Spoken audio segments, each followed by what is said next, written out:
morning. 7:32. We are now being recorded. So very quickly, did everyone have a chance to look at the minutes? Yes. Does anyone have any comments on the minutes? Can we have a motion to approve the minutes, please? I'll make a motion to approve the minutes. A second. I'll second. Jane, all in favor? Aye. Aye. Good. Care of that. No communications received this month. And then Bob, are you on here somewhere? No, he faded away again. He must be on his cell phone or something.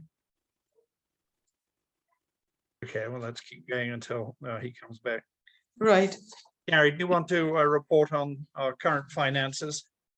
Sure. So compared to last month, we now have a final invoice from Cornwall Electric for the Wi-Fi in Cornwall Village. It was higher than originally estimated. There were some hiccups where he was told he had access to town hall, showed up, started doing work, and then he didn't have access. So he lost some time there. So the original estimate was $1164. The invoice he had submitted was $300 higher than he agreed to settle at the $1544. So I need a motion to approve that invoice. Or before that, any questions? I'm sorry, what was his original invoice? The original invoice was $1,845. And Ray Conti and I had a discussion and he agreed to reduce it. So it's netting to $1,544, which is still higher than the original estimate. Yep. Well, we are where we May I are. ask a question before we make a motion? So I think I mentioned this last time, Gary, too, but I think it would be obviously better to have more than my own experience. Because again, I took a walk yesterday and I always park by the tennis courts, and I don't get the Wi-Fi there. I don't, and I wonder if we could The setup was to boost the Wi-Fi to the town green. Town green, okay. So for the tennis courts, you should be able to have that from the library if there is enough strength there at all. So it's just, that was the objective, just to really make sure the town green could be covered. So Correct. I'm probably too far away then. Okay. I just want to make sure. I understood. Okay. And what was the reason for the increase in the invoice, the final invoice? Ray had estimated his time based on having access to town hall. And at two different instances, he had started to do his work and then was told he could not stay. So he had to actually put everything back to what he had moved it away from. So that was the incremental 4 hours. So he hadn't made arrangements to be able to have access to the town hall or something? He was told he had access from a certain time to a certain time. Got there, started work on one of those times, and then one of the staff in town hall showed up and said, "You can't work." So he had to leave. Okay.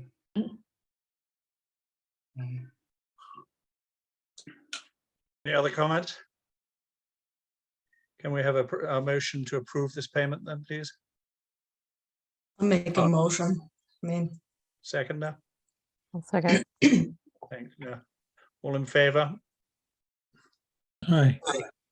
Any objections? Good. I think Thank it you. is where it is. Obviously there was some timing discrepancies there. I don't think there's very much we can do about it, unfortunately. Okay. So at this point, we still have a remaining budget of 374825, right? Correct. Good.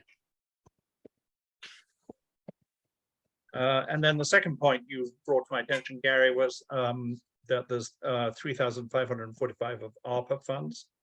That's potentially for available. later. That's Sorry? for later. That's a new Oh. business item. Okay, discuss that later, not now. That's fine.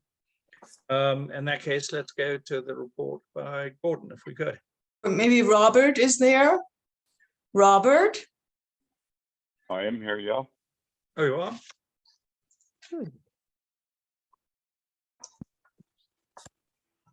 The red Can you hear R. me?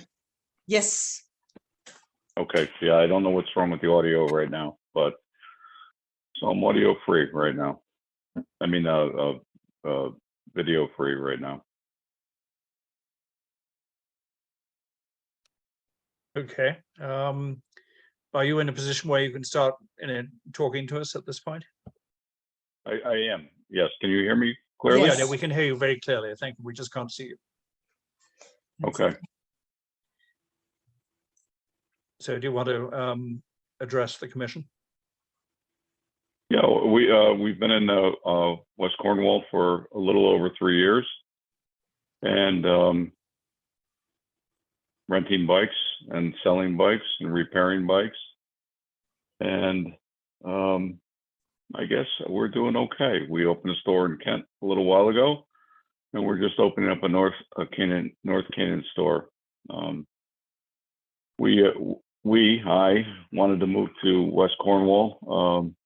I just liked the town. I liked the way it was situated. It seemed perfect for what I wanted to do at the time. And everybody has been in the town has been very supportive, in the surrounding towns as well, and as well as people like Gordon, and we've just had we've had a lot of support, you know, immediately in our neighborhood and with people in the town, and we're very, very grateful for that. Terrific. And how do people find out about you from out of town? How do you market yourself? Oh gosh, a lot of that's word of mouth. You know, I suppose Google is a big force in all this. How did they know about you? Some of our manufacturers have locators for our products.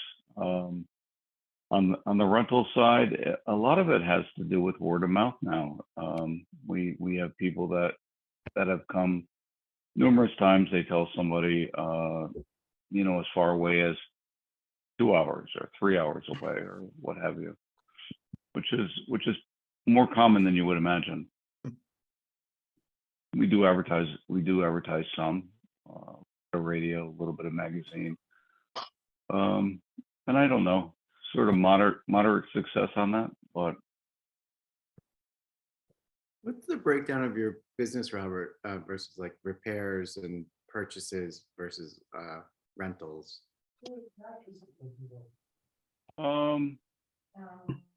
Oh gosh, as a percentage, I don't know if I really want to share that. Number one. Number two is they're all important, actually.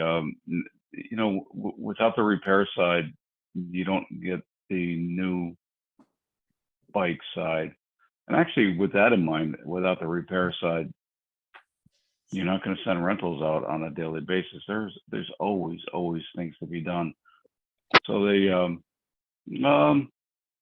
it's hard to say. You know, in our Kent store, we're not renting at all. In our North Canaan store, we don't really plan to rent at all.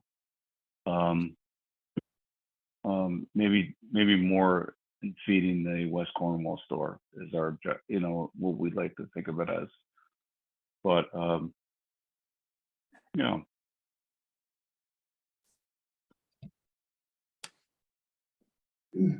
I would sort of following up on Neil's question, if rental, you rent in West Cornwall exclusively to the other stores you don't rent to, and you're not renting, you're saying in Canaan you don't anticipate renting. In the rental breakdown, I'm just wondering how many, you refer to a lot of people as word of mouth, and maybe some advertising is helping out. I'm just curious how many people are are in essence cold calls coming to enjoy the covered bridge in West Cornwall, the foliage or the river or summertime or whatever season they're in, maybe not skiing per se. And then they say, wow, we didn't realize this was here, and rent a bike. I'm just wondering how many That's a are great, sort of, that's a great question, actually. I think initially I thought it was going to be, let's just say somebody's looking at the bridge.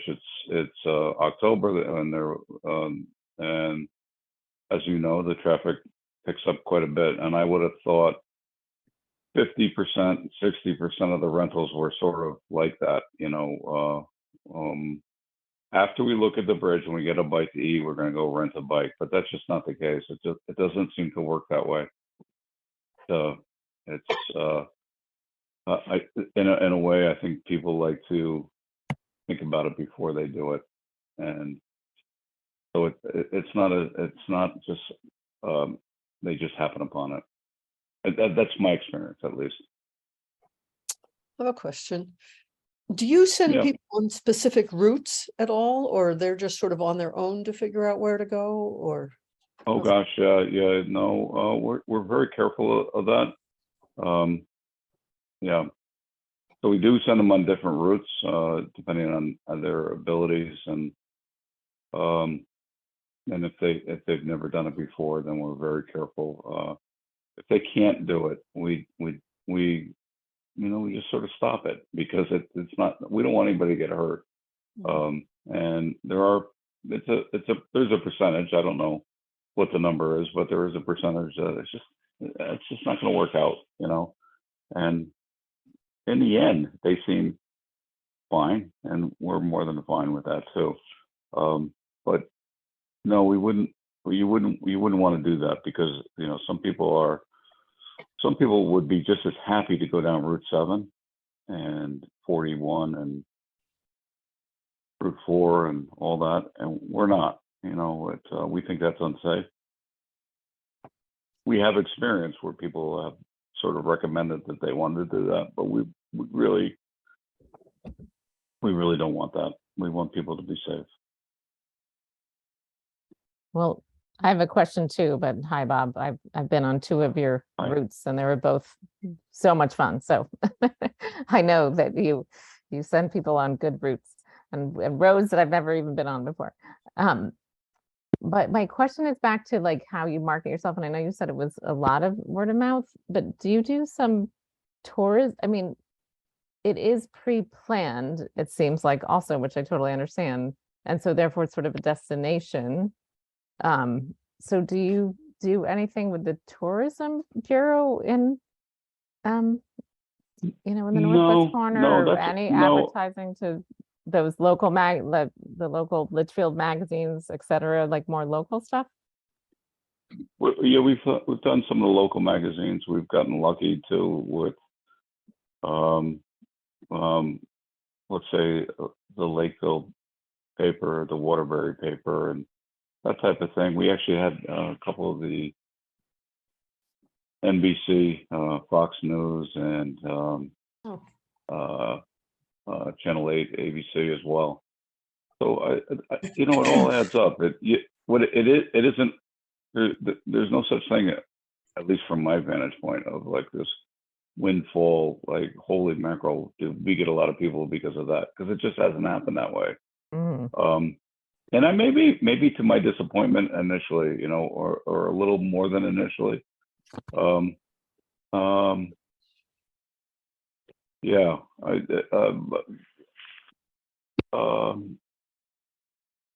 more organic than you would imagine, just from word of mouth, and maybe more than I would ever imagine too. We spend a heck of a lot of time with our customers, and if they take 2 minutes to get trained, then it's 2 minutes. If it's an hour and a half, it's an hour and a half. And somehow maybe that works in the end, I guess, I suppose. CT visit has been, let's say, from a as a helpful measure. We have seen some customers from CT Visit. Okay. Sometimes I think we get lost in CT Visit too, though. But Do you offer, this might be too specific, but sometimes just, being the Economic Development Commission, we think about ways that businesses also work together and support each other. So like, do you offer something with the, the Cornwall Inn? I was trying to think of the gentleman's name, Mark, I think. Do you do any like local reach out to have somebody like staying at the Cornwall Inn know that they could do a fun electric bike ride, or do you do that kind of stuff?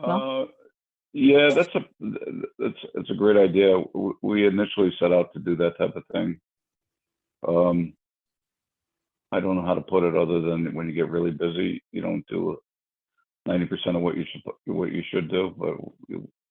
But that's helpful. And what we have found, let's say with Cornwall Inn specifically, is when the owners of the Cornwall Inn took a ride, then we wound up having a few more riders from the Cornwall Inn, and so that's very helpful in that regard. And I would say I guess without, I haven't really thought I should be thinking about that stuff, but that has been sort of helpful in that regard. Yeah. Okay, that's good to know. I mean, I totally get not having time to do everything, and we like. I initially thought, to be honest with you, that it would be sort of like I know they're not in West Cornwall, but like a Clark and a covered bridge and I don't know, in the fly fishing tours and so on and so forth, and the great hikes and I thought, oh gosh, isn't that wonderful, really? So you could essentially be in town or somewhere around town for about 2 or 3 days, and it really would seem like you were, I don't know where, but not in Connecticut. It's just this unbelievable place, and I thought that there'd be a lot of synergy and that type of thing. Gotcha. Well, we can try to create more synergies.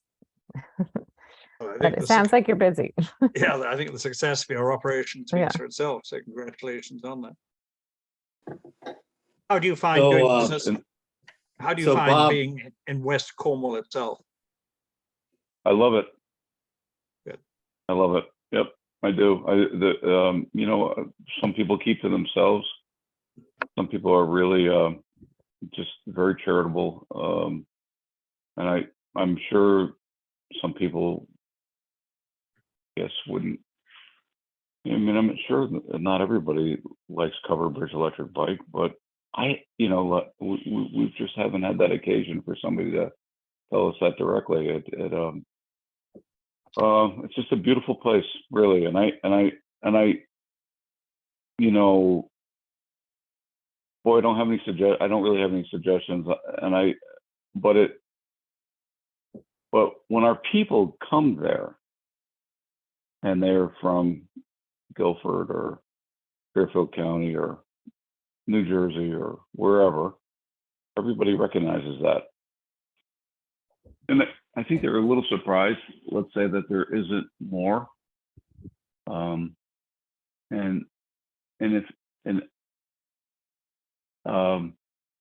Before Frank's, it would be, I should have had a table named after me at Mountainside Cafe, or Falls Village Cafe, or that type of thing. Everybody, and I mean everybody, wants, like, is there more here? What am I missing? And those are people that they just spent 4 hours with us, and they want a bite to eat when they're done, or they wanted a bite to eat when they started, or they're just going up to the witch house, and they kind of figure there must be a road somewhere. There must be a left and a right, and there's a bunch of stuff there, so I'm sure there's opportunities in that regard, but I don't know. I love the town. We love the town. The town has been great to us. Perfect. So Bob, it's Gordon. I've got to say you're probably one of the most visionary businesses in town, and that everybody thought you were crazy when you started, except maybe for me. But because I read an article about what was happening out in the West. But I think also what's uniquely you compared to any other business in town is you're out there on the pavement talking to people. You are Cornwall ambassador to West Cornwall, and you're out there a good part of your time.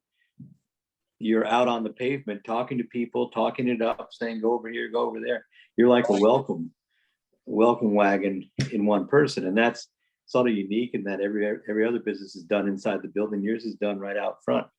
And to me, Mayor, maybe I think there's a story here that is run before, that because the bridge is so iconic, there hasn't really been enough emphasis sort of on the new West Cornwall businesses, especially the cycling angle. And I don't think there's been any pop out of the Western New England Greenway. So maybe at your council meetings or whatever, there's a different spin there. And then you've got Frank's new and the existing business. But just to see Bob out there chatting to people, 5 or 6 days a week is a huge asset to the town, because that's what people want when they're there. Here's a local person that's going to tell me what's going on, where to go, what to do. So just the thought, if we can expand the message, West Cornwall more than a bridge, type thing. And especially because we got 2 bike stores in town, probably the only place has that, a small place. But anyway, just thought. But thank you, Bob. Thank you. You're welcome. There's a lot of people that do that we've noticed, and they might not even be coming to rent bikes or what have you, but we do meet them, and that is they come for they're taking a hike on the trail, and then whether it's Mohawk or Appalachian, and then they're going to do the kayaking,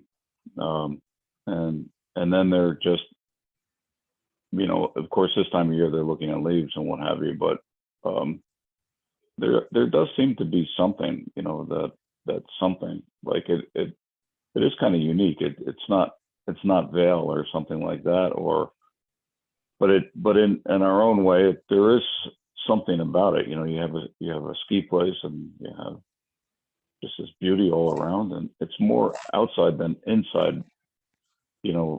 At least that's my impression from customers, that there's a wealth of outside things to do. And of course, they all want to eat, and they all want to buy stuff, and they all have to stay places. And I don't know, it just seems like there's a lot more opportunity than, after a while you get used to not that much traffic or place closing down in the winter, or, but I think everybody seems to want more from us, in West Cornwall. It seems that way, at least to me. Whether that's true or not, I don't know, but.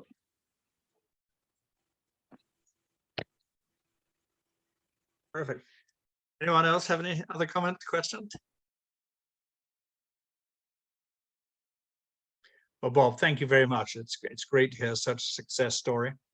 And thank you for being so articulate about what your customers appreciate about Cornwall as well. And, your thoughts about what they're looking for in Cornwall, which coincides with our views.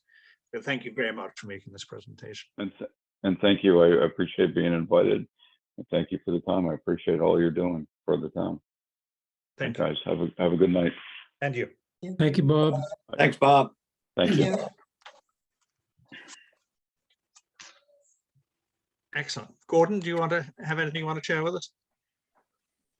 Obviously, the news is out on what's happening to the market, which I think is positive. Yeah, I think that should be a point of reflection for people, that some of us remember when there was a transition of ownership before, and people sort of hold their breath and just expect somebody to jump in and give them the French croissants that they expect.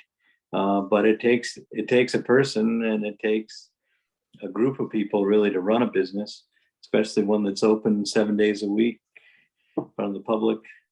So it looks like we're going to have a good thing happening there, has a lot of potential. Yeah, so, but I think in a way it's a reflection. I mean, there has been a little bit of a downturn in the overall foot traffic, I think, through the town, not quite as popular as we were 2 years ago.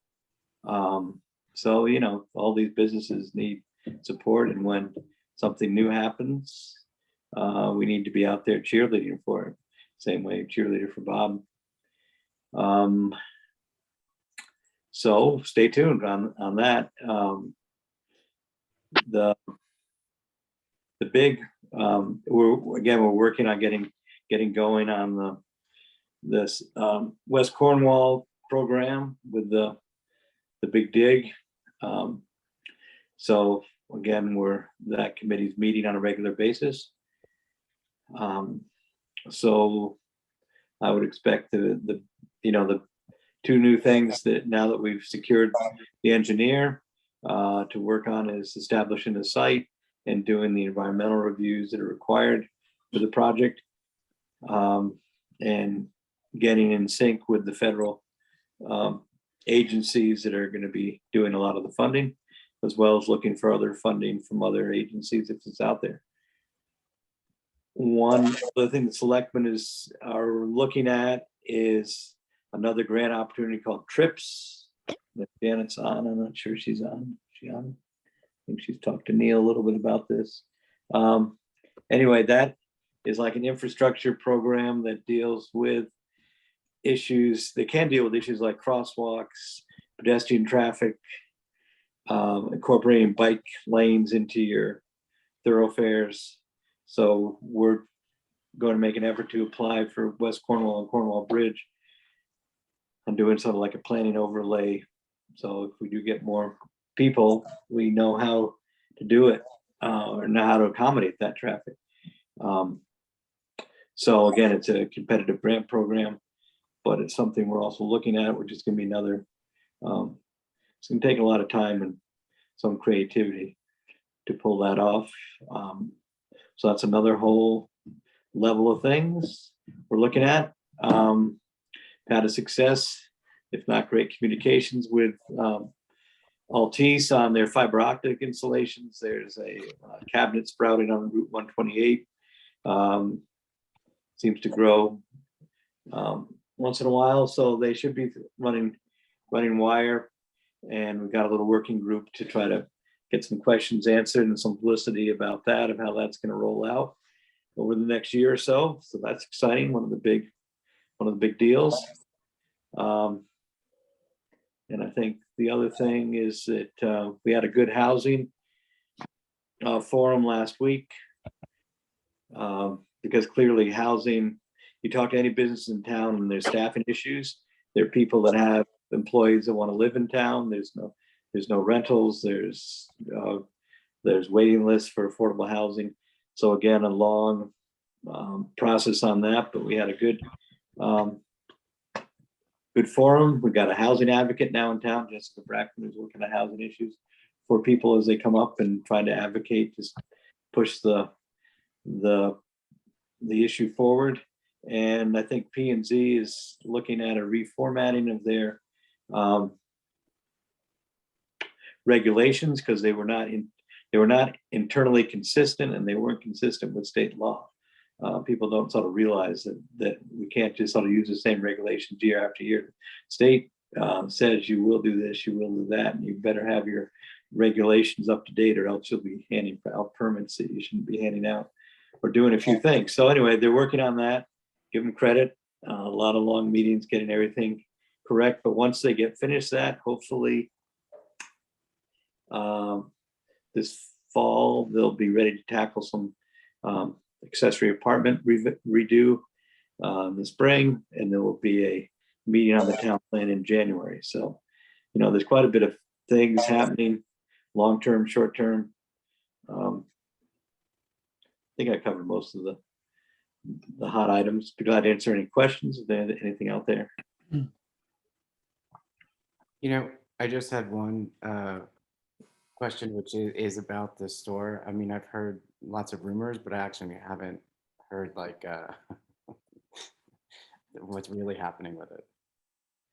Yeah, I mean, I don't believe it's actually closed yet, and I think a prospective buyer has put out his vision, which is very exciting.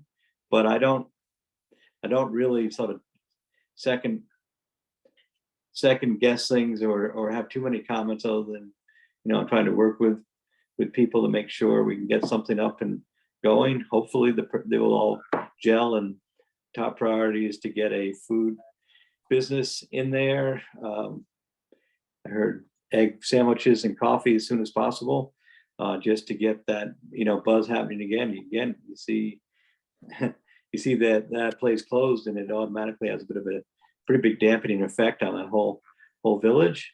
So I think people will be pleased if everything comes to fruition the way it looks like it might. There could be some really long-term pluses to what's going to go on there, not just there, but in other parts of Cornwall Bridge. There's also a new business in Cornwall Bridge with banners, candle maker that does some wholesale candle making. So I plan on popping in there, finding out what's going on there. And I think, again, if there's a story there, it's a full storefront. I think there was also talk of maybe an antique angle in there. But anyway, if we find new things, we should celebrate them. Everybody should feel free to go in there and introduce themselves, and whoever they are, just welcome to town, because it get a little lonely out here from time to time, and just say hi, because I think you've heard from Bob, just doing that one-on-one gets people over some of the humps that are out there in local business stuff. So, but anyway, the goal is to try to get something up and running, you know, by the holidays. Some renovation has to happen first, but I don't like to get too far ahead of what's really happening until the ink dries and stuff, you know. Right. But I'm optimistic about what I've heard so far. Thank you. I was just gonna, thank you, Gordon. I was gonna mention that I did go in the candle shop today because I needed something at the hardware store, and then I was like, oh, I might as well go over there. And Good for you. yeah. I chatted more with Lisa, I believe her name is. She works for the owner. I think the owner's name is Andrea, if I got the name right. But and she was in the other room. It's certainly homemade candles and lots of different formats, and kind of seems very, very nichey. But on the other side, when you walk into that building, there's to the right is like she's already set up with all the candles, but to the left, that's where I met the owner. She's sort of setting up a more gift shop area with, you know, pillows and little cheese boards and I don't know, lots of little toys and stuff like that. So anyway, she was.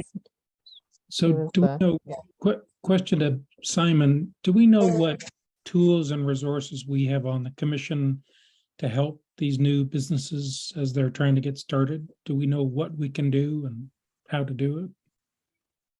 I think we can interact with them. I think Gordon's advice to go in and introduce ourselves is very important on that. And we can listen to what their needs are and convey those. We don't have any precise tool you can use. But we can certainly make sure that they're introduced to the Cornwall commercial community. And obviously part of what we're trying to do is, through the meetings we're holding with the businesses, is to encourage interaction between the various businesses. And one thing I have been trying to do, Duncan, with new businesses, at least through social, is to post about them, and if we can get in touch with the owners, even for the Cornwall Bridge gardens, for example. I said, like, send me behind the scenes things, like while you're opening, and I'll, I could post. So, as new businesses come, that's certainly one thing that we can do.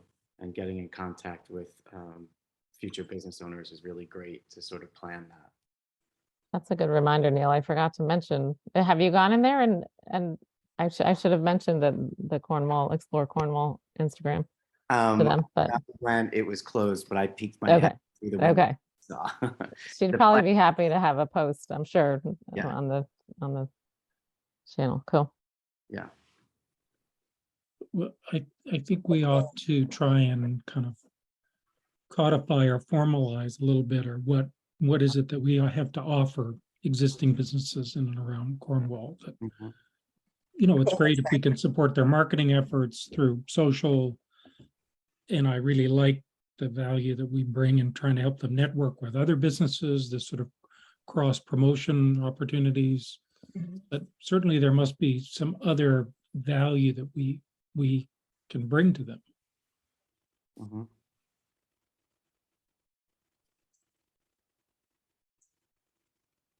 Or maybe not. Yeah, it's a very Is- fair question. You know, others on the commission have, you know, pointed out that in fact, you know, a lot of this happened without any interaction whatsoever with the EDC, which I think is, you know, something to make us all think.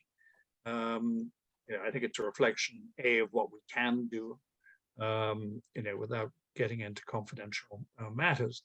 And B, I think it probably underlines the need to make sure that, you know, we do market ourselves effectively to the business community. And I think, you know, Neil's initiative to get the business meeting together to make sure that they know each other, but also know what the EDC is trying to do, I think is the right step in that direction. I was going to say, Simon, and this might not be the right time, but it could be an interesting segue to that, because we sort of laid out 6 roles of what the EDC does, and that might be interesting conversation, Duncan, to answer your question. Sure, I think we can roll into that right now. Great.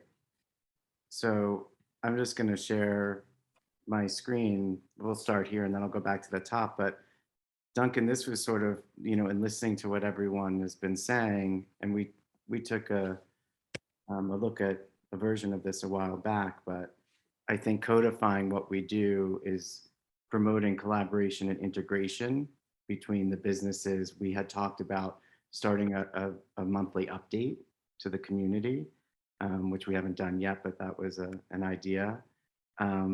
Creating and or promoting town-wide events that would increase traffic to the businesses. So, you know, Mayor started the subcommittee to do Cornwall Day. So we created something that would bring people here. And then there are other things that are happening, the Ag Fair, you know, and promoting those things so that people would come here for the businesses. Supporting our agriculture and farm-based businesses is sort of a very generic bullet point. I know the last time we talked about it, you know, the discussion was even like, maybe those businesses don't need any specific support this second. So we'll pause on that one.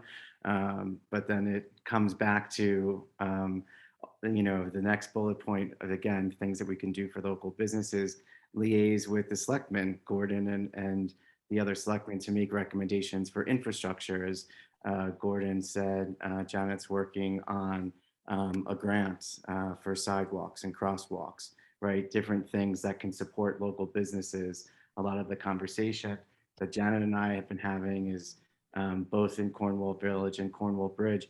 How do you signal to visitors that we want them there and that we want them to walk around and it's safe, you know, and adding some sidewalks and crosswalks can do that. So that's part of it. Marketing, Cornwall is a great place to live, work, and visit. And certainly with a focus on younger residents and responsible tourism. Younger residents speaks to what Gordon was talking about. You know, people that can't afford to live here, want to live here, that can't right now. And responsible tourism, Duncan, I think of the article that I just read about fly fishing, right? Like, and how we, you know, want to support our ecology in Cornwall and beyond. And then maintaining our, you know, websites and social channels. So, I mean, this is just for the group to discuss, but I think that these are kind of the main things that we do for businesses. Maybe there's more.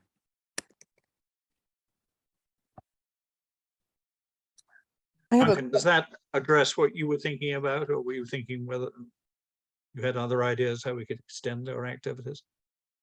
No, I think it's excellent. I think it's that, when a member of the commission pops in to visit a new business, they have in their back pocket, here are the things we can do for you. And that we're all clear about what we can and what we can't do. Mhm. I have a question, Neil. That's a good idea. Yeah. Sorry, Jane. I just have a question, whether it would be something within our auspices to include, I don't know whether the word is soliciting, in relation to what Bob was saying earlier, that he gets the sense that people who come are looking for something more. They want to know what else there is. Are we the appropriate place or in any position to try and attract people to open things? There are some spaces and so on, and, as opposed, we're all waiting for these things to happen, and obviously it takes the right person and the right set of circumstances, but should we be searching for people to open the sorts of things that people are looking for in any way? I think so. And I've sort of been doing that. We have so many open storefronts. And I think, I also listening to him, I thought, oh, we can fill all these places. We would answer the desires of the people that are coming to rent the bikes, more places to eat, more places to shop. I think that's an important role for us. I didn't have it here, but the Cornwall Bridge Gallery, is that what it is? Across from the rock near the Cornwall, what is that called? It's been closed for years. Oh, just on the Warren Road. Yeah. Warren On Route Kent 7. Road. I just Yeah. saw somebody painting there the other day, right? Well, I What is think that?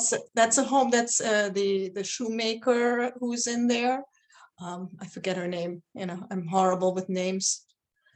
But But she's in there. I just thought that was like, oh, if we knew who they were, and they were opening a business, we could be promoting them. Jane, I agree with you. Like, how do we get more businesses here?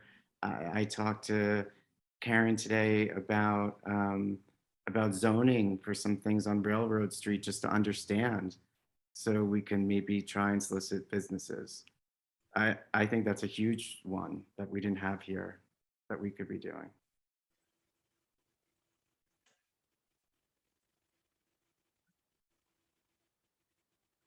I put it on there. I don't know if we all agree. There you go. And I wonder even about thinking about, what are the kinds of businesses that might do well, Mm-hmm. so that they're going to succeed if they do come. Mm-hmm. Yeah. And of course, part of it, I think, is just knowing what businesses we already have, which is, some of the work you're already doing, Jane. And hopefully getting those into the business meeting that we're trying to organize for the first quarter of next year. We'll do precisely that and get the word out that we are trying to help. On the subject, I heard this somewhat, this is quite a while back, but that Norfolk actually sort of offered or sought the guy who had the deli up here at the four-way corner. So how does a town do that? Do they have funds for that? How does one solicit a deli, for instance? Or I don't know how it's done, but it would be good to know how it's done if that's something, the kind of thing that can happen. Well, aren't we in the sort of the waiting stage at the moment, as the deli that does exist is in the process of changing hands? The I deal just used hasn't that as an happened, example. but it is, I know it's not over till it's over, so anything can happen, but it's supposed to happen in the next couple of weeks, I believe, if not days.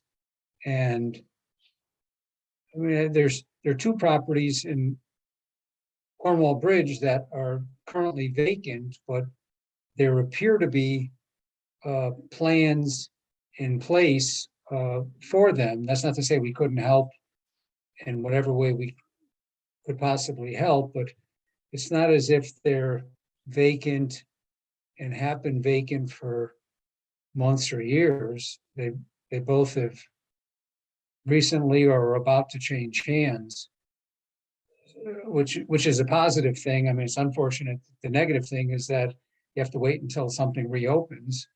The positive thing is that apparently something is going to reopen. And currently in West Cornwall, I mean, how many empty spaces in dire need of a caretaker? There are some properties that are being developed or appear to be in good, they just haven't come to their conclusion. I'm thinking of the Pink House. I'm not sure what else. I guess my question is not that what properties are currently in vacant and for sale, for rent, or in dire need. I don't need a specific list. I'm just. I don't think The other big one is Barbara Farnsworth's old bookshop, which was right, sold, but that did change. That did change hands, and somebody did purchase it, I do believe. correct. So they have some intentions, I believe. I think you, And now go ahead, Neil.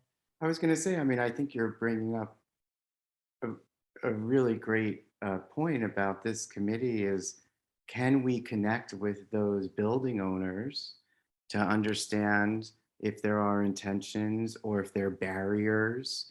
You know, like what I've heard about the bookstore is there's no bathroom, so there's feeling like you can't have a business there, but no one's really sure. And like, you know, and who knows what's true or not, but like, I don't know if there are really intentions or if there's a holdup, right, with that particular building. I keep hearing like, if you have a business, they want to rent it to you. So if we knew that that great, amazing building is available and there is no business waiting to go in there, to Jane's point, can we go out there and try and solicit? You know, one of the locations in West Cornwall is Jay McLaughlin's buildings. I mean, to your point, they're not in disrepair, they're not empty, but they're not contributing to our community. And, you know, can we do something with them? And one of those that I was investigating this week is where the little restaurant used to be. And, you know, can we can find somebody to go in there? Can we get McLaughlin to let one of those go? I mean, he can still own it, just rent it to somebody else. So I think this is a great thing for this commission to do, is to understand the properties where there are no active businesses. And if we can help somehow get active businesses in there. Without So- stepping, obviously, on Gordon's toes, what we're doing. Bianca? Well, I've been always in communication with Bill Bond, who is the assistant to McLaughlin, and they have no intentions of doing anything with the property other than using it for storage. And currently, Jay McLaughlin is building a house out in the Hamptons, so he needs that to store all his stuff. So that's what West Cornwall is being used for. It's, from what I've heard, he feels the town is not business friendly. So maybe we need to reach out to him again. Another one property that is looking for a tenant is the Bain building, the downstairs. That's actually where the Wish House originally was. Cool. And he is looking for a tenant there. So he does not any longer need the office space. So that is available for anyone. There are people looking. You know, Let's, to Neil's point then, let's add that to our list of roles, and that we can liaise with Cornwall property owners and helping them find commercial tenants. exactly. Mhm. Yeah. And that would seem like a appropriate thing that we could do. And then, Jane? Jane? I just have the question, I think that is a great thing to do, but going back to my question is, you know, how can we do it? Do we have ways of reaching out to people, letting them know that these places are available? Is it just a sort of personal word of mouth liaison, or is there something more directed or public or concrete we can do to reach out to people to try and attract people? I don't know the answer.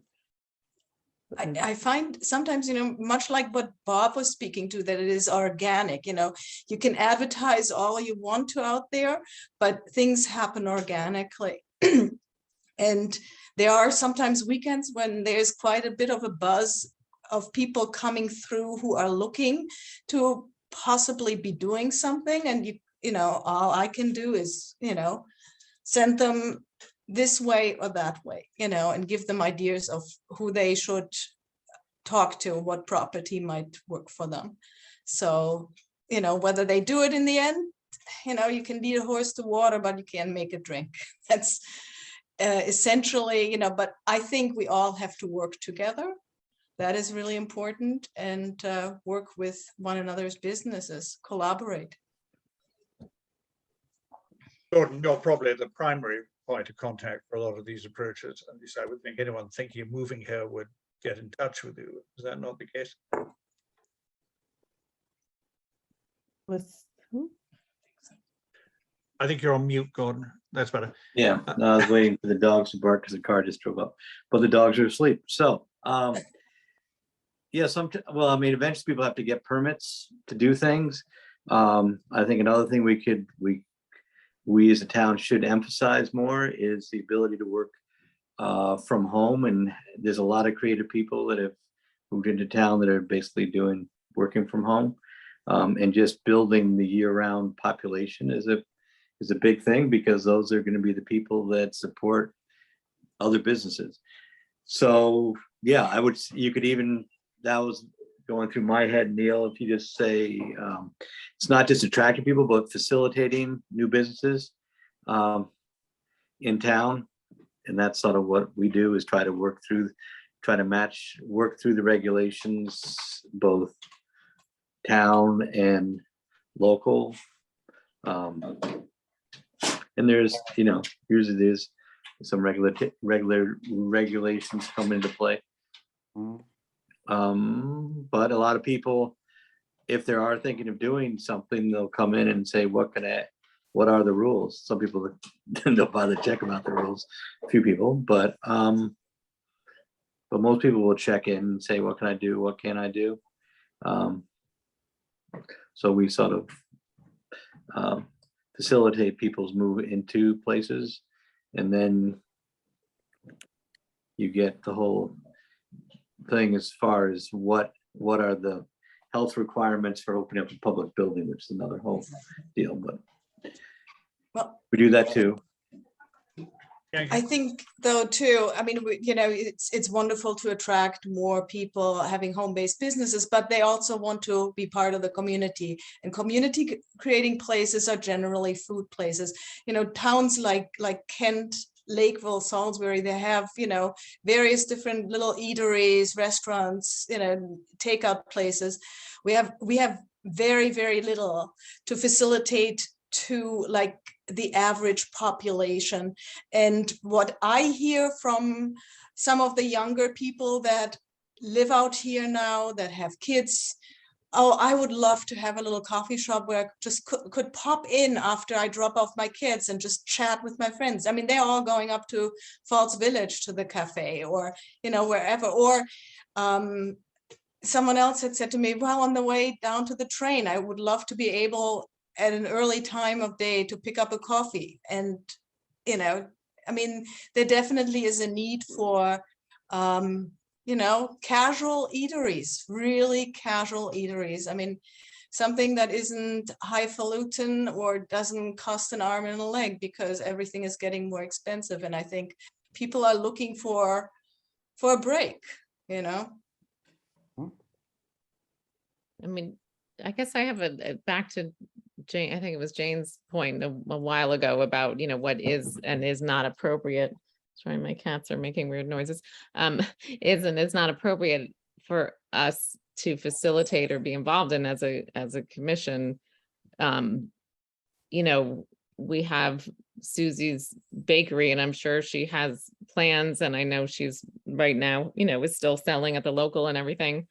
But she has a business model and ability with her son to offer something that, could no longer be offered in the space she had it. So that's just like a very specific example, I guess. And I'm asking a question about it. Like, is it something that we could help facilitate, knowing that that's a business that we really want to keep in Cornwall? And I don't know about all of the health regulations in West Cornwall and, any spaces, but I guess it's just like obviously a very obvious, immediate example of a business that we all want to, succeed and have a space and a place to get a cup of coffee and talk to your friends. So, yeah. That was a question, a long question. Yeah, I think we all agree. Yeah. But hopefully Mr. Schenk is going to be addressing some of that from what I read in the article anyway. Okay, I see. We're going to lose Gary reasonably soon, so could we just switch to Gary's comment about some of the ARPA funds, which he's located? Great. Last year, the town of Cornwall forwarded ARPA funds to the Northwest Arts Council. And the Northwest Arts Council is looking to our town for guidance on how to spend those funds. And it's really within the largest concept of the arts. There are $3,545 remaining to be spent by the end of next year. I'm in touch with the executive director, and the idea that's popping up is the EDC seems to be a natural place for guidance and some decision-making opportunities about where and how to spend the funds. So I wanted to bring this up to the commission and see what we can do.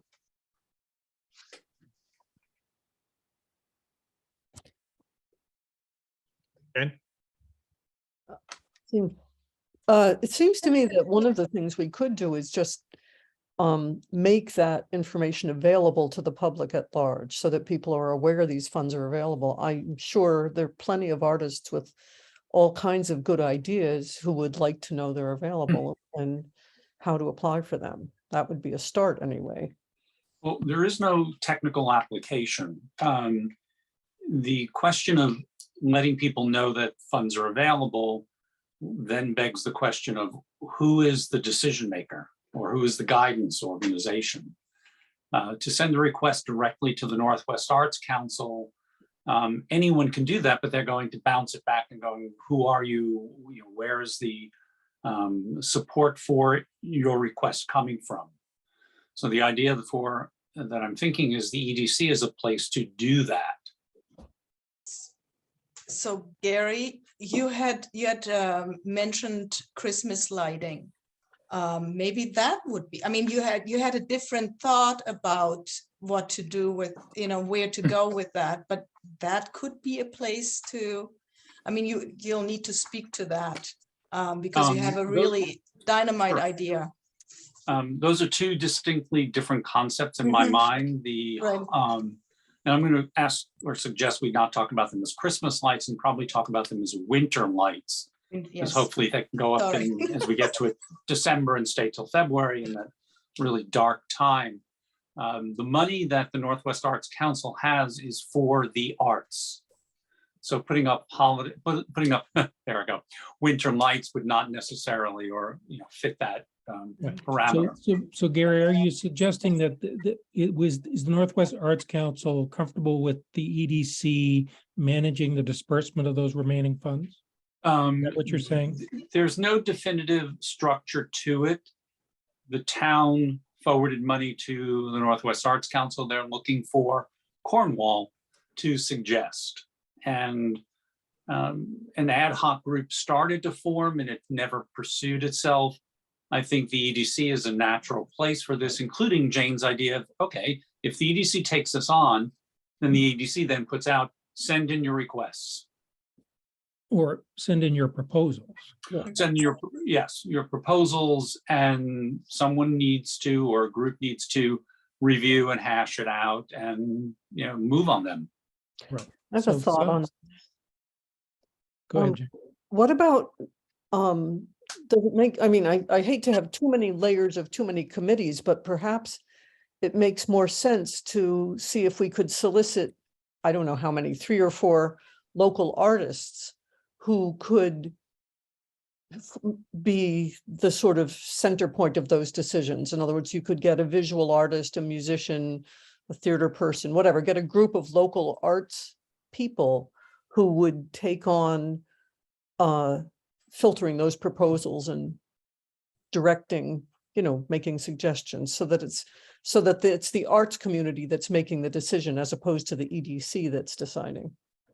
If you are suggesting that a group become a subcommittee of the EDC to do that review, and then, you know, I don't know what the technical thing would be called, you know, whether they have to be a subcommittee, or we could just ask for the, you know, just see if we could find, you know, a handful of local artists who would do it. Right.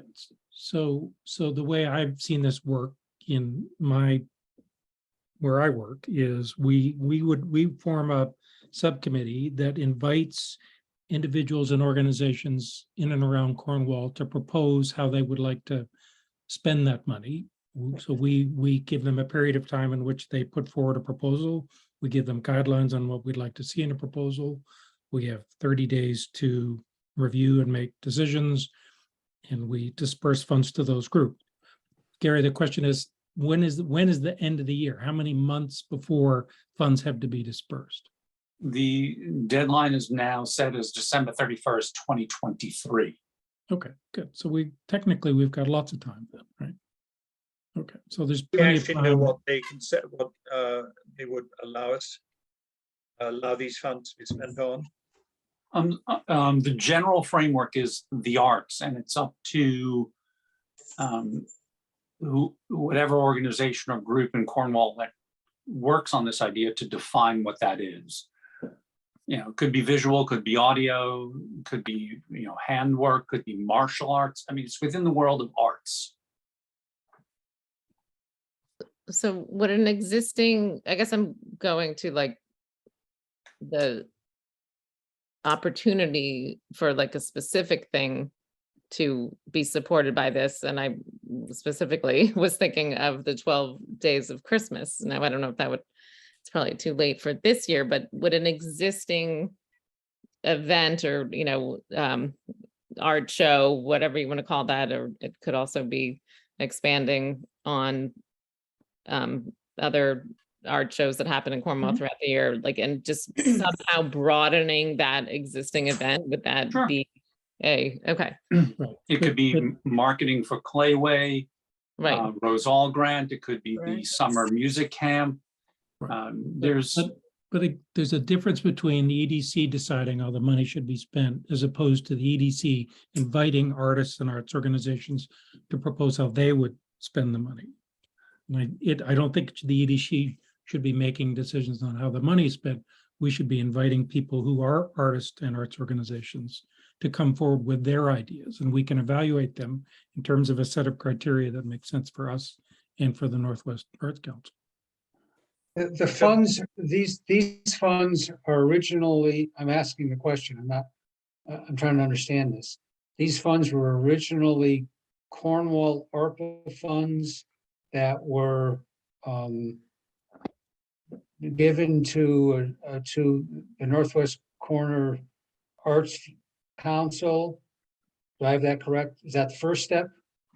And now that organization, somehow that organization has gotten in contact with you, Gary, or you got in contact with them and sort of talked about the money or how it could be spent. Is that kind of how this is going? that's a good summary. Yes. And the purpose of Cornwall proposing some of those funds to go to them was to help expand the arts in the northwest corner in Litchfield County, I guess. Be more specific, it's the arts in Cornwall. So that There are a couple ways. so to that think of it. organization, so that organization, do they have some ideas as to how it could be spent? I'm not quite sure how the EDC is involved at all. It To isn't. be at honest, this- It isn't. If we do nothing by the end of next year, those funds are then within the Northwest Arts Council to do what they want with. So we have an opportunity. And I think the theme of this discussion tonight here is two directions. One is, do we ask artists to come together and then leave it to them to go forward with it? Or do we ask artists to come together, write proposals, which we as the EDC have some opinion or say on? The latter makes more sense. So developing a subcommittee of artists. Develop a subcommittee to make Yeah. proposals, which the EDC in conjunction with the subcommittee would then adjudicate. Mhm. I think who knows what will happen. Are there artists, are there Cornwall artists that are members or involved in the Northwest Arts Council? I do So- not know. So Bianca? I do have a membership there with my property. And initially I had contacted Steph Burr at the Northwest Council for the Arts because we were planning on doing the 12 Days of Christmas again, but because Bill McLean is full back at work, he does no longer have that time to dedicate to it. So we are a little hampered right now, and I'm usually, as it is, going away the end of October till the middle of November. So she had said to me, just put together a proposal. You can basically, as a artist community in Cornwall, you could write a proposal to the Northwest Arts Council for funding for a project, and maybe it should be put into the Chronicle. But I think you have done that, right, Gary? You've written that somewhere. No, maybe it No. should be in the Chronicle that, if there is such interest there, it is available. Okay, so the crux of this is whether the EDC wants to be involved in this process or not.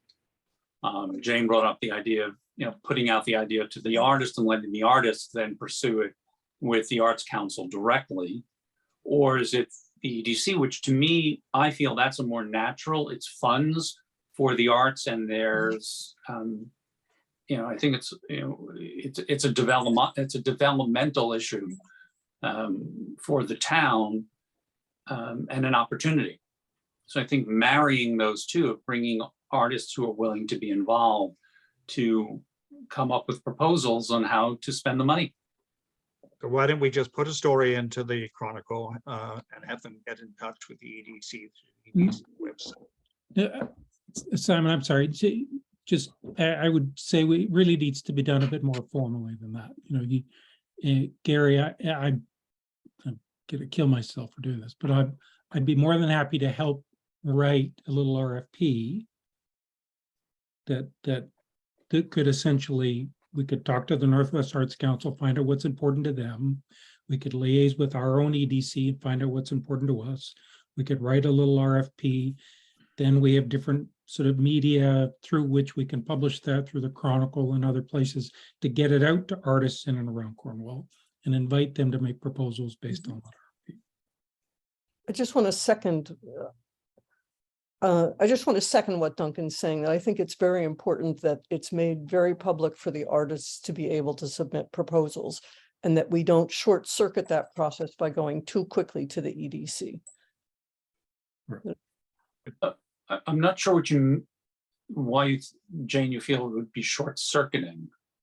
I think if it gets filtered by the EDC before it's really public and before artists have really put in enough information, in other words, if you have a few people advising the EDC and then we're making the decision, we're not a group of artists who really know what to do with the arts. And I think artists who are generally have strong feelings on those subjects should be the key players to put it together, to put together the proposals and stuff. I would hate to lose that input, and rely too heavily on the EDC to decide. I think it really should, if we can do what Duncan's suggesting, which is put together a very clear call for proposals so that people really know about it and can submit good proposals, and perhaps have a subcommittee of artists who decide which ones should be funded or something like that. Gordon, do you have any thoughts on this? Yeah, I'm a little surprised actually this has happened. But I thought when we gave the money to the Arts Council, they had an idea what they were doing with the request, because we don't normally just give it to somebody and say, give it to somebody else to figure out what you're doing with it. In my memory, which is sometimes better than others, that the specific purpose of these funds were to help artists that particularly were struggling because of the pandemic. And you can think about musicians that hadn't been able to play, or there was some talk that the Warner Theater was going to have to close because there was no performances there, or there were places, venues that couldn't have shows. Or you could think, I remember that, Rose Allgrant show, for example, had to change their way of doing things. Other places couldn't, that normally had a revenue stream, were impacted. So there was that little thing that to Duncan's point, I would go back to the Arts Council for a little bit of guidance. So it's not just, what do you think we should do with the arts, which I think is good, but it's not that much money. I think it's also, if there are places that are still struggling, that are very important to us, they might know about that, or what guidance are they giving places to deal with this? Because if that makes sense, because I think there was supposed to be some pandemic connection to the disbursements of the funds. And there may be ways and I'm sure there are people here that were impacted one way or the other. So there is a bit of a looking back on things as opposed to just going forward. Okay, that's great insight. I will clarify. I have a follow-on conversation with Steph Burr. I think at this point, based on Gordon, your thoughts, to table this until we meet again next month. Right. I think there's obviously a lot of potential and things that could be, uses for it. And I love the idea, just so you know too, I love the idea too of getting some of the artists involved with the decision-making process. One of the things in the 10-year plan that we haven't done is we're supposed to have a Arts Council, or consider having an Arts Council for the town, which we haven't gotten around to yet. But again, it's one of the foundations of Cornwall life here, and there's, like everybody else, needs from time to time needs their advocacy, or maybe they're happy the way things are now, but there certainly are events that happen that could happen more or less depending on the participation. All right, thank you. Other thoughts, opinions? No, I think we're going to table it to the next meeting. Okay. Okay, time's moving on. So can we just, let's see, we're updating the business listings, Jen? I think I sent you what I had. I sent to you and Bianca. And that is the most comprehensive list that's, official from the town. I know, I guess, Bianca, you especially know of things that nobody else knows. All the other things, but that was the most comprehensive list I could get. Right. James, can I? A bit. can I ask a question? When you make this business listing, do you have email contacts? Because back to Neil's, Some do, some don't. some do, some don't. Okay. And I was wondering if, well, maybe we're going to talk about that event, Simon. Correct. Because I'm wondering about that, really putting structure around one of those bullet points that Neil shared about how we actually do reach out to Yep, businesses. well, that's what we talked about last month. We need to get emails before we can get the event together, which was why we decided to do it. One of the reasons we decided to hold off till January. But that's good lead in. Neil, do you want to give us an update? Events? Yeah. Yep. This was the proposed agenda, really referencing our earlier conversation, reaffirming our mission and our role, what we do, sharing our current priorities and status. For an example, getting buy-in, like what are the things that we're doing so all the businesses understand, any additional programs in development, and then just an open conversation. I thought it would be an hour long, date TBD, location might be TBD as well. We had mentioned the library, it might be consolidated school, whatever we think is the right size. For invitees, certainly the business owners and commercial property owners, our commission here, the town selectmen, and then I'm assuming this would be open to the public as well. So lots of potential people. For an invitation, we thought we would do an email from this group to the distribution list, which we're putting together and trying to get email addresses 2 months in advance.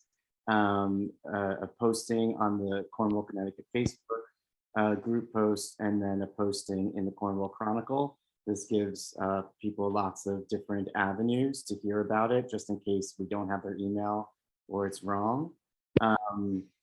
And then just going back to the agenda, codifying and letting everybody know what our mission is. This is our current mission.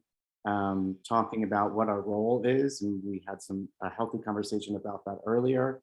I did add the bullet point, liaising with Cornwall commercial property owners to help attract new tenants and facilitating opening of new businesses.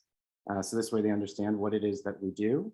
And it might be worth us thinking about what it is that we don't do. I've just found in lots of different committees and think people always expect that you're going to do other things that are not in your mission. So that might be a worthy thing for us to consider. And then to just share current priorities that we're working on and the status of those things. And this might not be the most up to date now. And obviously we'd have to update it as we get closer to the meeting.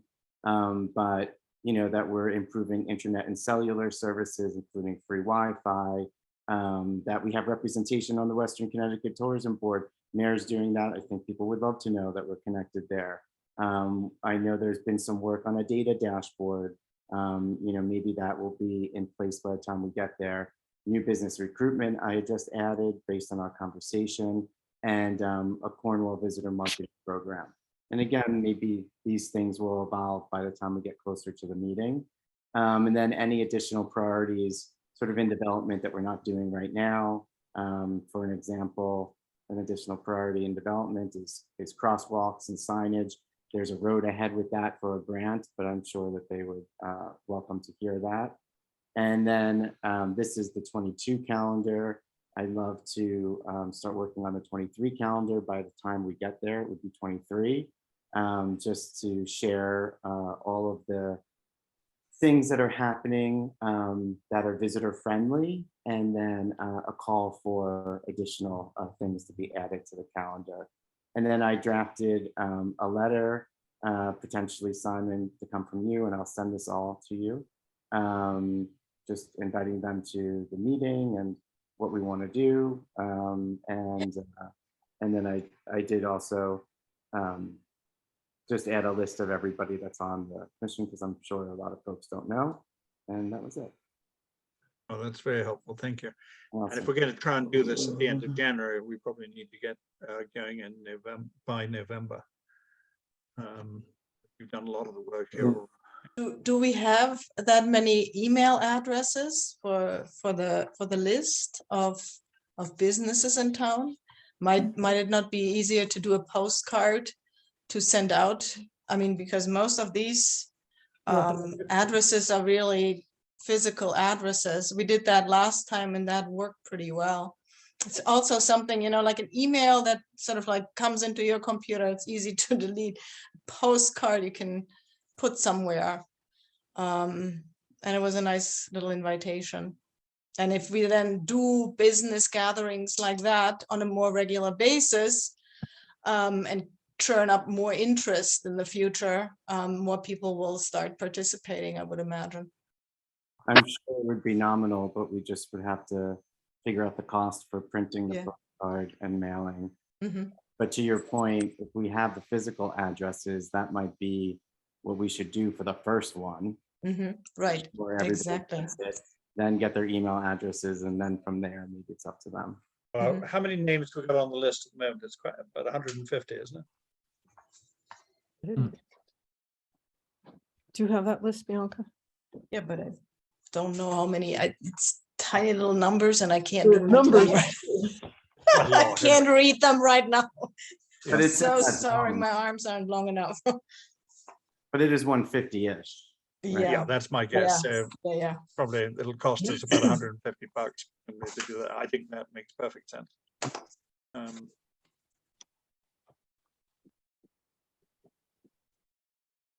So can we have a motion to approve that? To create a postcard. Yep. Yeah. I'll Good. make a motion. Thank you. All in favor? What's the motion? To authorize the expenditure for the postcards and the postage to get this message out. And we have to do it, which is probably going to be in November. And how much are we talking about spending? The postage. Well, we're thinking about postage alone- 150 people. If we assume it's 50 cents per head for a postcard and what's it, 60 Lovely. cents for postage. So we're talking about 200 bucks maybe. Yeah. Having them printed somehow, or Yeah, that's not so expensive. That's, you know, like Vista print is pretty reasonable and very quick turnaround time. And you're pretty flexible with the amount of cards. I Who's think. going to design the postcard? Pardon me? Who's going to design it? Do we need to decide? I don't know. Neil, you do so much, and I don't know if your designer's available, or maybe it can be quite simple and it can be I think designed. I would have thought this could be done in block capitals in a business meeting, formal business meeting, with the address and the details of the meeting. Okay, right. Yeah. I just don't know who. I don't think somebody- we need to have a design per se. That's fine. But Well, I do think- can, There are templates too on those Vistaprint type of. I I can. don't know who's gonna do it. Right, I can send around what I did last time, just to get an idea. It worked. It was lovely. well, somehow the postcard is important because it is the opening of the door. You have to give people a reason to want to go.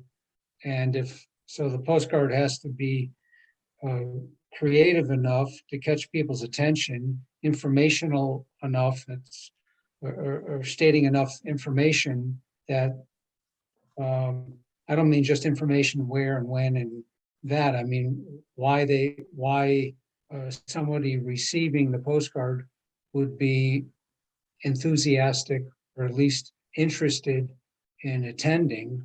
You know, so there was a little bit involved in creating a postcard. I mean, not that I know how to do it. I'm not implying that at all. But I know Yeah, when I it's a see fair- one, it's I a know when fair I see point. one that's an interesting thing, and maybe I'll go to that as opposed to into the basket it goes. So somebody has to give it a little thought. Yeah, I Um, totally agree. And I think we're gonna Whoever have- that be. And we're going to have to do it probably by the November meeting if we're going to try and get this out for a January meeting. So I suggest that we agree that Bianca, we do want to work with you on that. Happy to work with you if that's helpful. Yeah. Or who would you like? Duncan or Pat? Sorry, Richard.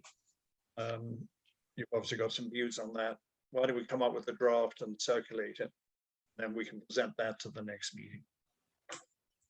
Yeah. But we are going to have to put our dancing shoes on reasonably soon if we're going to try and keep to this timetable.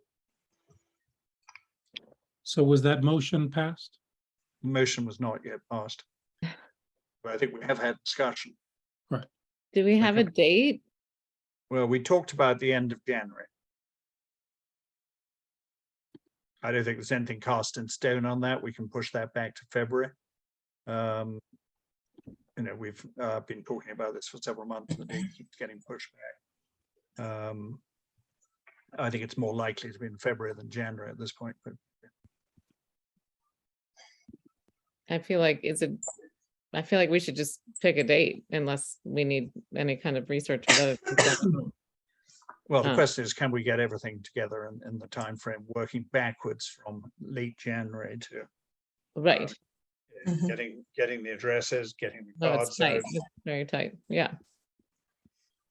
What it essentially means is that we need to have a really detailed timetable at the next meeting. Neil, do you think we can meet that timetable? It's also critical to know what events are taking place in the end of January or the first week or two in February that could possibly conflict with our event. What other town events or town meetings or town, not necessarily a regularly scheduled board meeting of some sort, but Well, a we've got the town particular, calendar, which I think is probably the best source for that, isn't it? correct. If we approve the invitation at the next meeting and then put everything in the Chronicle, Bianca, that wouldn't be in the Chronicle then until December? Yeah. So then January would give you 1 month. Unless, and if we want 2 months, then that would make it February. But maybe 1 month is enough because I think, people forget. Mhm. People forget. Sometimes what my experience has been, if I mailed something out like the week ahead of time, I have a better turnout than if I mail it out like 3 weeks ahead. Because things get shuffled under and, lost. And Yeah. one needs to mail out reminders and reminders. It's just the nature of our lives these days, I think. Good point. So it seems like we can meet late January, but we need a date that doesn't have any town conflicts. So I don't know. if So that's- what we need to do is assemble all this information for the Mhm. November meeting, I think. Mhm. Okay, Yeah, that makes sense. And I just shared a link to the good. document to everybody on this call, so you Thank can you. add to it. Mhm. so do we want to have a motion on agreeing to pay for that now, or do you want to wait till next month? We can do it either way. Yes. I'll make the motion that we should pay for the postcard so we can move forward on it. I'll Okay. second that. All in favor? All right. Any opposed? Good. Then I think the last thing is, Richard, I hate to keep on bugging you on this, but any further chats with Cornwall Village Improvements? No, I don't have any further information and I've been attempting to get it. So that's a slow moving boat and I would like to believe it's going to happen, but I don't have verification. Okay. I get that resolved. Who's the key person you're talking to? John Hubbard. Sorry, Simon, what's the full name of this topic you're talking about? I don't understand. So trying to get, this is item 3, the bottom of the agenda. Improvement Uh, Society refunding? We've been trying to get some money out of the Cornwall Village Improvement Society towards the cost of the village green Wi-Fi. And I've heard that they like the idea and appear to be in favor of some amount of funding, but I haven't been able to get actual approval of a specific amount yet. Do we Not a have to make a member. formal, do we have to make a formal application?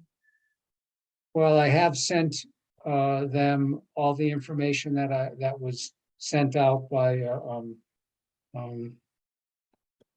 sent it out? Gary? Gary, thank you, that Gary sent out. I did forward all that to them. So they are in receipt of it, and I'm not quite sure. I mean, I have talked to them a few times. I guess the next step is to write a formal letter and ask them, are you going to put some money forward for this proposal or not? Well, it's more than a proposal now. It's actually been implemented. Right. So I guess that's where we're at. Okay. So will you be able to do that? Well, yes, but hopefully I'll get an answer. I guess Okay. that's more the question is, will I get an answer? Even if Right. even if I put it forward. I mean, okay. Fair enough. Does anyone else? I'm sorry, it's 9 o'clock. Does anyone else have anything else they want to bring up? One last question. Do people prefer this format by Zoom? We agreed at our last meeting, it was easier for people who were potentially on the road somewhere else, not in Cornwall. I must say, I think it's easier, but does anyone else have any different views? I'll take that deafening silence as an Can we take it? affirmation that we should stay on Zoom. So I guess Well, the next meeting will be on Zoom. that I just wanted to make the comment that I think it does work on Zoom, especially maybe in the cold months, although it was 70 degrees today. But could we take it also meeting by meeting in case we feel the need for Yeah, an that's fine. in-person meeting? Yeah. Yep, no, I'll continue to ask the question. Terrific. Well, thank you very much, everyone. Thank you. Good night. Good night.